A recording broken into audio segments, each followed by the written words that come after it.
happy to reserve the balance of my time. Gentleman reserves. Gentleman from Florida, Mr. Thank you very much, Hayes. Madam Speaker. I'm very pleased to yield 1 minute to the distinguished woman from California, my good friend, Ms. Richardson. Gentlelady from California is recognized for 1 minute.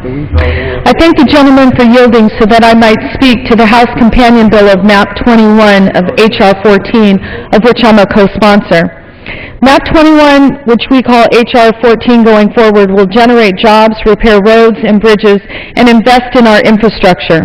This Surface Transportation Authorization Bill passed by the Senate by far with the majority and with bipartisan support.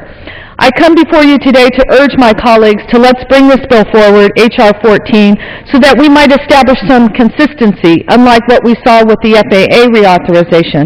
Consistency for states, for companies, for workers, for projects that need to get done. This bill will maintain current funding levels for highways and public transportation.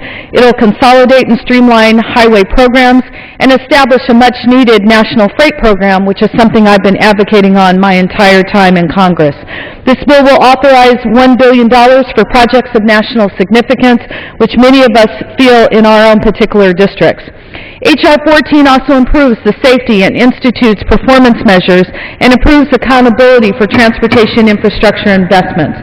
Would the gentleman yield an additional 30 seconds? Yield the young lady an additional 30 seconds. Gentlelady is recognized for 30 seconds. Now is the time for swift action by this House on a bipartisan Senate bill that will create and save at least 132,000 jobs in my area alone. Transportation has always been bipartisan. Let's keep it that way in this House, and I urge the support of H.R. 14, and I reserve the balance of the time. Gentleman from